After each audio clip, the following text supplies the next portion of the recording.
नमस्कार, स्वागत है आप सभी का आर्य न्यूज पर। मैं आपके साथ निकिता कश्यप। बुलेटिन की शुरुआत करते हैं। कुवैत की एक बिल्डिंग में भीषण आग लग गई और जिसमें आपको बताते चले कि लगभग 40 भारतीय नागरिकों की जलकर मौत हो गई है। इस भीषण आग में दक्षिण मंगाफ जिले के एक बिल्डिंग में आग लगी और आग के कारण बिल्डिंग पूरी तरीके से तबाह हो गई।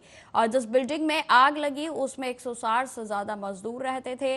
यह घटना बुधवार सुबह की बताई जा रही है, यानी आज सुबह यह हादसा हुआ। वहीं आपको यह भी बताते चलें कि कुवैत के उप प्रधानमंत्री शेख फहाद यूसुफ सऊद अल साबाह ने घटनास्थल पर पहुंचकर दौरा किया और पुष्टि की कि जिसमें कम से कम 41 कर्मचारी जो है मौत हो गई है उनकी। और घटनास्थल का दौरा करने के दौरान उप प्रधानमंत्री ने इमारत के मालिक को भी गिरफ्तार करने के आदेश दिए।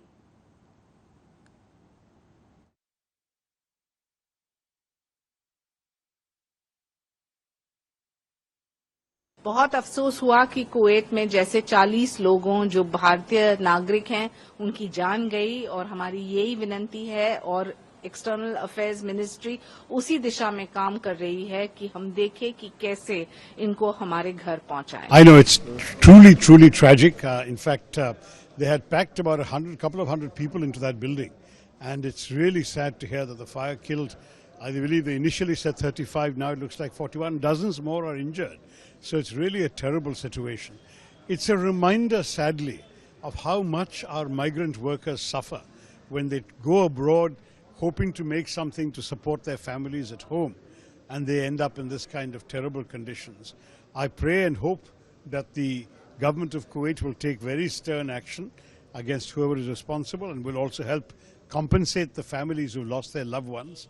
We all feel a great pain and condolence for the families, because these are the breadwinners who have been supporting their families at home, and I certainly hope there will be major compensation. Meanwhile, I had 5 years ago, when I was chairman of the External Affairs Committee, I had been pressing the government and the Ministry of External Affairs to do a revised immigration bill to produce provisions that will guarantee better conditions for our migrant workers. I know it's truly tragic. In fact, Kuwait की एक building में भीषण आग लगने से घायल हुए भारतीयों की सहायता का निरीक्षण करने और मारे गए लोगों के पार्थिव शरीरों की स्वदेश वापसी सुनिश्चित करने के लिए केंद्रीय विदेश राज्य मंत्री कीर्तिवर्धन सिंह जो है वो रवाना हो चुके हैं। और इससे पहले कीर्तिवर्धन सिंह ने कहा कि कुछ शव जो है वो इतनी बुरे तरीके से झुलस गए हैं कि उनकी पहचान भी नहीं हो पा रही है। दिल्ली एयरपोर्ट से कुवैत के लिए रवाना होने से पहले विदेश राज्य मंत्री कीर्तिवर्धन ने कहा कि हमने कल शाम पीएम के साथ बैठक की थी और वहां पहुंचते ही स्थिति साफ हो जाएगी। आखिर स्थिति यह है कि आपको बताते चले कि पीड़ित जो है ज्यादातर जो लोग हैं वो जल गए हैं और कुछ के शव इतने बुरे तरीके से झुलस गए हैं कि उनकी पहचान भी करना बेहद मुश्किल हो गया है। पीड़ितों की पहचान के लिए डीएनए परीक्षण चल रहा है और जैसे ही शवों की पहचान हो जाएगी उनके परिजनों को सूचित कर दिया जाएगा और शवों को भी वापस वायुसेना के प्लेन से ले आया जाएगा। वहीं आपको बताते चले कि उन्होंने यह भी कहा कि हमारे पास कल रात के नवीनतम आंकड़े हैं जो कि हताहतों की संख्या लगभग जिसमें 48 से 49 है और इसमें से लगभग 42 से 43 लोग भारतीय हैं। वहीं प्रधानमंत्री नरेंद्र मोदी ने इस दुर्भाग्यपूर्ण घटना पर गहरा दुख व्यक्त किया है और मृतकों के परिवार वालों के प्रति संवेदना भी व्यक्त की। उन्होंने घायलों के शीघ्र स्वस्थ होने की कामना की और भारत सरकार की ओर से हर संभव सहायता का आश्वासन भी दिया गया। प्रधानमंत्री कार्यालय के आधिकारिक बयान के अनुसार बैठक की अध्यक्षता उनके आवास 7 लोक कल्याण मार्ग नई दिल्ली पर की गई और जिसमें बयान में कहा गया कि प्रधानमंत्री ने प्रधानमंत्री राहत कोष से मृतक भारतीय नागरिकों के परिवार वालों को 2 लाख रुपए की अनुग्रह राशि देने की घोषणा की है। बैठक में विदेश मंत्री एस जयशंकर, विदेश राज्य मंत्री कीर्तिवर्धन सिंह, प्रधानमंत्री के प्रधान सचिव प्रमोद कुमार मिश्रा, राष्ट्रीय सुरक्षा सलाहकार अजीत डोभाल, विदेश सचिव विनय कावात्रा और अन्य वरिष्ठ अधिकारी भी उपस्थित रहे। और हम लोग यहाँ से कल सुबह वहाँ कुवैत के लिए रवाना हो रहे हैं। वहाँ का जो सिचुएशन है उसका स्टॉक लेंगे। जो घायल हैं, जिनको चोटें हैं, जहाँ जहाँ अस्पतालों में हैं, उनका जायज़ा लेंगे कि उनका इलाज कैसा चल रहा है। जो हम लोगों की रिपोर्ट है, हम लोगों की एम्बेसी के सारे वहाँ पे अधिकारी कई बार जा चुके हैं, उसके साथ साथ कुवैती अथॉरिटीज़ भी बार बार विज़िट किए हैं और हम लोगों के पास जो रिपोर्ट है कि जो घायल हैं उनकी अच्छे ढंग से देखभाल हो रही है और जिनकी मृत्यु हो गई है उनकी जल्दी से जल्दी उनका आइडेंटिफिकेशन का प्रोसेस चालू है और उनको जल्दी जल्दी देश ले जाने की तैयारी। कुवैत आग की घटना पर कांग्रेस नेता सलमान खुर्शीद ने कहा कि यह बहुत दुखद है और चिंताजनक है। जो भी राहत हम उन्हें भेज सकते हैं वह किया जाना चाहिए। उन्होंने यह भी कहा कि कुवैत में बहुत अच्छी सेवाएं हैं और मुझे उम्मीद है कि सरकार हर संभव मदद करेगी, क्योंकि ऐसी स्थिति में सरकार की यह जिम्मेदारी है। सलमान खुर्शीद ने आगे यह भी कहा कि सभी विपक्षी दल सहयोग करेंगे, सरकार को जल्द से जल्द कदम उठाने चाहिए और कुवैत से जो भी जानकारी उन्हें मिलती है उसे साझा करना चाहिए, क्योंकि इससे बहुत लोगों को राहत मिलेगी।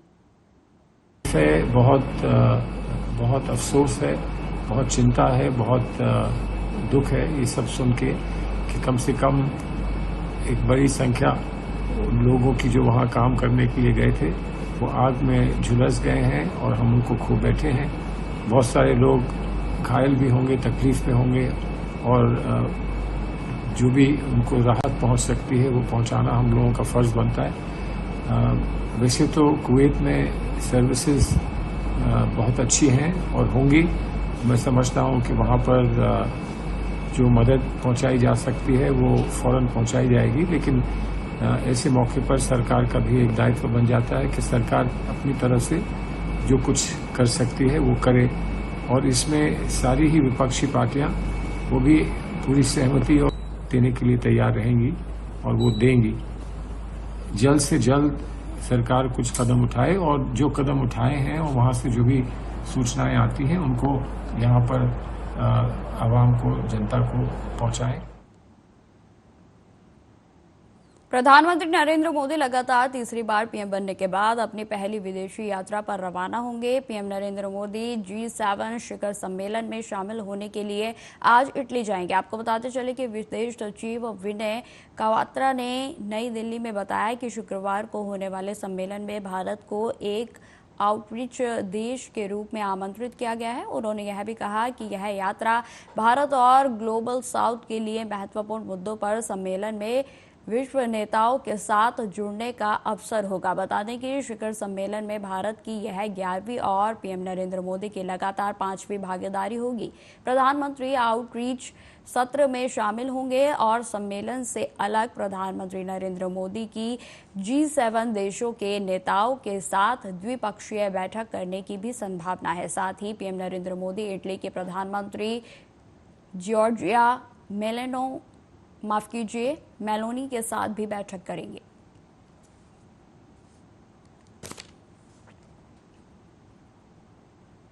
भारतीय जनता पार्टी के नेता पेमा खांडू को आज उत्तरांचल प्रदेश के मुख्यमंत्री के रूप में शपथ दिलाई जाएगी। शपथ ग्रहण समारोह दिन के लगभग 11 बजे ईटानगर के दरोची खांडू सम्मेलन केंद्र में होगा। वहीं आपको बताते चले कि पेमा खांडू ने कल शाम राजभवन में उपराज्यपाल केटी पटनायक से भेंट की और नई सरकार बनाने का दावा पेश किया। पटनायक ने उन्हें नई सरकार बनाने के लिए आमंत्रित किया और इससे पहले कल जो दिन में खांडू को सर्वसम्मति से अरुणाचल प्रदेश भाजपा विधायक दल का नेता भी चुना गया। बैठक में केंद्रीय पर्यवेक्षक रविशंकर प्रसाद और तरुण चुग उपस्थित रहे। वहीं आपको बताते चले कि गृह मंत्री अमित शाह, भाजपा अध्यक्ष जेपी नड्डा और पार्टी के महासचिव BL संतोष आज शपथ ग्रहण समारोह में शामिल होंगे।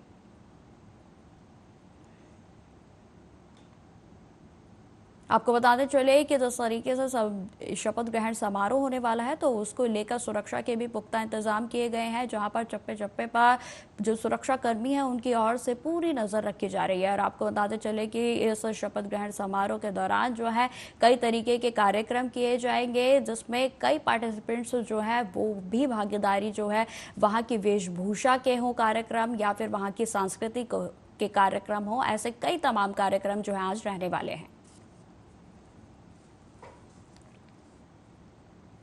उड़ीसा की भाजपा सरकार के आते ही राज्य के विकास के लिए काम शुरू हो गया है। आपको बताते चले कि मोहन मांझी ने अपनी पहली कैबिनेट की बैठक में कुछ बड़े फैसले लिए हैं। गुरुवार सुबह हुई इस बैठक में सीएम ने पुरी में श्री जगन्नाथ मंदिर के सभी चारों द्वारों को फिर से खोलने का फैसला लिया है। आज ही चारों द्वार खोले जाएंगे और जिसके लिए वह खुद ही पुरी पहुंचे हुए हैं। आपको बताते चले कि पुरी के सांसद संबित पात्रा, बालासोर के सांसद प्रताप चंद्र सरांगी और पार्टी के अन्य मंत्री और नेता भी इस दौरान जो है मौजूद रहे। दरअसल आपको बता दें कि मुख्यमंत्री मोहन चरण मांझी ने राज्य सचिवालय, लोक सेवा भवन और अपने मंत्रियों की एक बैठक बुलाई थी और इस बैठक में उन्होंने कहा था कि राज्य सरकार ने सभी मंत्रियों की मौजूदगी में कल सुबह पुरी जगन्नाथ मंदिर के सभी 4 गेट को फिर से खोलने का फैसला लिया है और अब भक्त सभी 4 द्वारों से मंदिर में प्रवेश कर सकेंगे।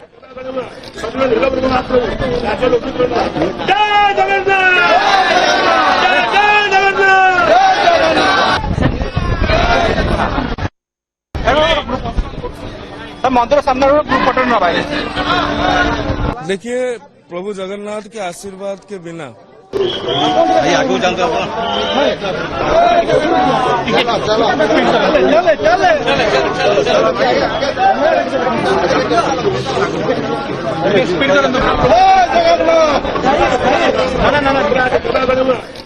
देखिए, प्रभु जगन्नाथ के आशीर्वाद के बिना हम सत्ता में नहीं आते और चुनाव के समय हम बोले थे कि 4 द्वार जो है उसको खोलने के लिए कैबिनेट बैठा।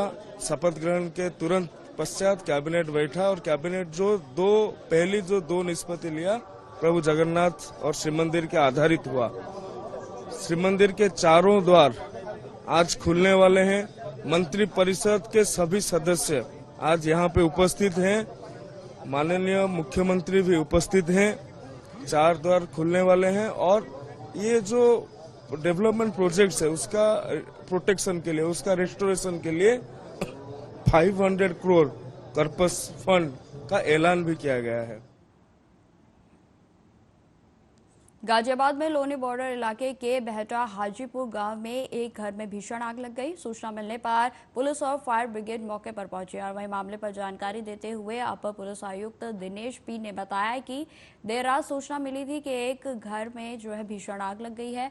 घटना में एक महिला और एक बच्चा बुरी तरीके से घायल हुआ है और उन्हें अस्पताल में भर्ती कराया गया है। वहीं आपको बताते चले कि आग पहली और दूसरी मंजिल पर लगी थी और आग ग्राउंड फ्लोर से ऊपर के मंजिलों तक फैल गई। लोग पहली और दूसरी मंजिल में फंस गए थे। वहीं आपको बताते चले कि हादसा इतना भीषण था कि 5 लोगों की दर्दनाक मौत हो गई और उनकी पहचान भी नहीं हो पा रही है।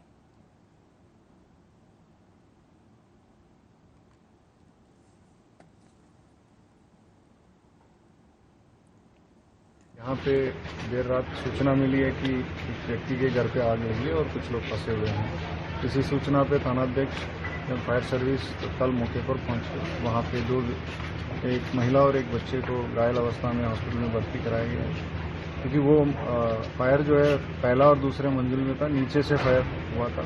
ऊपर के लोग वहाँ पे पहले और दूसरे मंजिल में ट्रैप हो गए थे। उसमें से 5 लोगों को बरामद किया गया है जो कि उस फायर एक्सीडेंट में उनकी कैजुअलिटी हुई है।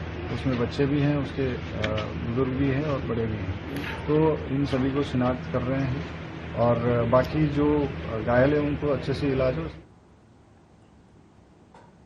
खबरों में आगे बढ़ते हैं। मोगा में कशिश नाम की एक लड़की को प्रेम विवाह करवाना उस समय बेहद ही भारी पड़ गया जब लड़की के पिता और रिश्तेदारों ने लड़की को घसीटकर घर ले जाने की कोशिश की। वहीं लड़की को इतने बुरे तरीके से घसीटा गया कि लड़की को काफी जगहों पर चोट लगी है और उसे पुलिस ने मोगा के सरकारी अस्पताल में इलाज के लिए दाखिल करवाया गया है। आपको बताते चले कि वहीं मोगा सरकारी अस्पताल में दाखिल पीड़ित लड़की कशिश ने यह भी बताया कि उसका एक लड़के के साथ प्रेम प्रसंग चल रहा था और दोनों ने पहले गुरुद्वारे में शादी की और उसके बाद उन्होंने मानयोग अदालत में शादी करवा ली।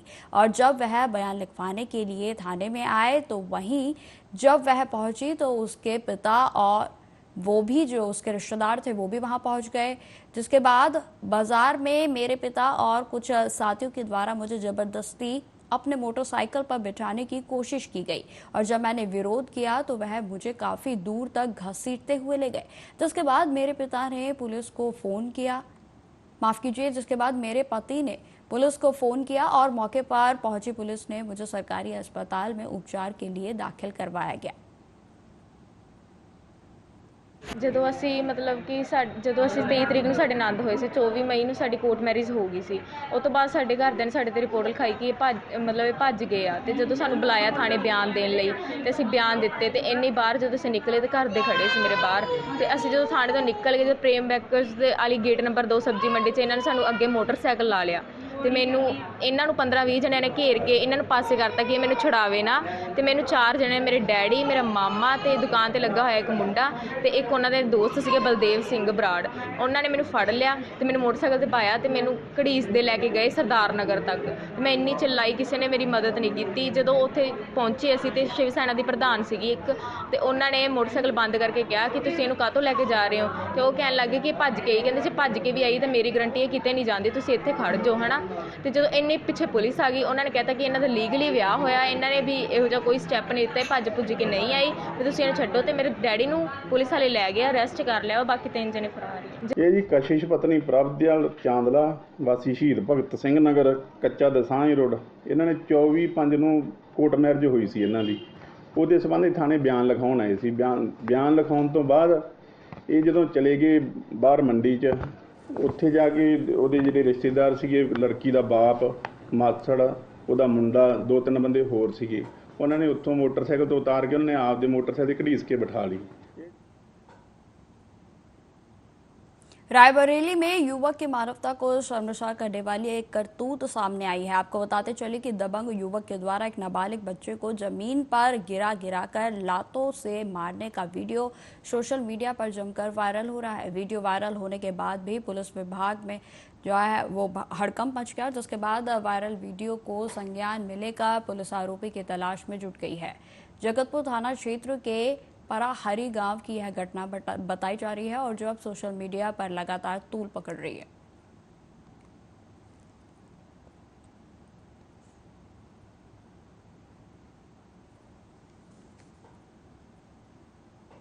मोगा में चोरी और लूटपाट की घटनाएं रुकने का नाम नहीं ले रही हैं। हर रोज कोई ना कोई चोरी की घटना होने का समाचार मिल ही जाता है। ताजा मामला मोगा के अकालसर चौक का है, जहां पर दुकानदार अपने दुकान में रखे कूलर में पानी भरकर पाइप को पीछे रखने गया तो एक युवक दुकान के अंदर जा घुसा। आपको बताते चले कि युवक ने पहले तो कूलर की हवा ली और उसके बाद उसने गल्ले में पड़े कैश को चोरी कर लिया। चोरी की यह सारी घटना सीसीटीवी फुटेज में कैद हो गई है। तो ये तस्वीरें आप देख सकते हैं कि किस तरीके से पहले जो चोर है वो दुकान के अंदर घुसता है और उसके बाद कूलर की हवा लेता है और जिसके बाद वह गल्ले से, जो गल्ले में कैश रखा होता है, दुकान का जो गल्ला होता है, उसमें से सारे कैश पर हाथ साफ कर लेता है। वहीं आपको बताते चले कि इस मामले पर दुकानदार का यही कहना है कि चोरी तो हो गई है लेकिन पुलिस के चक्कर में आखिर जो है वो कौन पड़ेगा, क्योंकि पुलिस की जो कार्रवाई होती है उसमें काफ़ी देरी होती है और कोर्टों के चक्कर काटने पड़ते हैं। इसी कारण जो है पुलिस के में जो है इस मामले को लेकर कोई भी तहरीर अभी तक नहीं दी गई है। मैं दुकान पे बैठा था, दुकान पे बैठे पानी पुनी कूलर में डाला था, डाल के पाइप इकट्ठी करके पीछे लेके जाने लगा, पीछे इकट्ठी करने लगा तो पीछे से कोई आदमी साइकिल पे आया और अपना अंदर आके हवा हुआ ली उसने। उसके बाद गले से पैसे निकाले और फिर उधर रतनी में ही चला गया। ये कम से कम 3-4 बार हो चुका है, कभी मोबाइल ले गया, कभी पैसे ले गया। हम तो परेशान हो गए हैं यहाँ पे अकालसा रोड पर। मैं दुकान पे बैठा था, दुकान पे बैठे पानी पुनी कूलर में डाला था, डाल के पाइप इकट्ठी करके पीछे लेके जाने लगा, पीछे इकट्ठी करने लगा। खन्ना के गांव गगड़ माजरा के रहने वाले कुलदीप सिंह, जिनकी उम्र 38 है, इटली में सड़क हादसे में उनकी मौत हो गई। आपको बताते चले कि कुलवंत का दोस्त जसप्रीत सिंह, जो कि फतेहगढ़ साहिब के गांव हरलालपुर का रहने वाला है, हादसे में गंभीर रूप से घायल हो गया। दोनों काम से वापस घर जो है कार में लौट रहे थे और इनकी कार जो है वो अनियंत्रित हो गई और बेकाबू होकर पलट गई। फिर खंबे से जा टकराई और जिसके बाद आपको बताते चले कि हादसे में कुलवंत की मौत हो गई। कुलवंत इटली के जिला बेरगामो के शहर सुइसो में जो है वो रहता था और 1.5 महीना पहले पंजाब से वापस लौटा था। आपको बताते चले कि मृतक कुलवंत सिंह की मां और भाई गांव गग्गड़ माजरा में रहते हैं। सानू फोन आया थी, लगे पता भी एक्सीडेंट होया कि मैं जी जान में कित्थों आ रही हाँ जी आपे काम तो आउंदी थी ते रास्ते च गड्डी नाल मपेट हो गई। बस वो जाके इन्हां दी गड्डी खंबे च लग गई ते 5-10 मिनट बाद बस पता लग गया इन्हां घरे परिवार नूं। कितना चिर पहला गए सी कुलवंत सिंह जी? 1.5 महीना होया जी।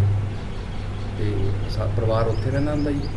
हाँ जी उत्थे दी परिवार तां कित्थे कौन कौन रहंदे ने जी? ਇੱਥੇ ਮੇਰੀ ਮਾਤਾ ਨੇ, ਡੈਡੀ ਨੇ, ਡੈਡੀ ਤਾਂ ਗੁਜ਼ਰੇ ਹੋਏ ਤੇ ਤਾਇਆ ਜੀ ਨੇ, ਬਾਕੀ ਹੋਰ ਸਾਰੇ मेरी फैमिली सारी उरी रहने ने। तो फिलहाल इस बुलेटिन में इतना ही। देश दुनिया की तमाम खबरों की जानकारी के लिए बने रहें हमारे साथ। नमस्कार।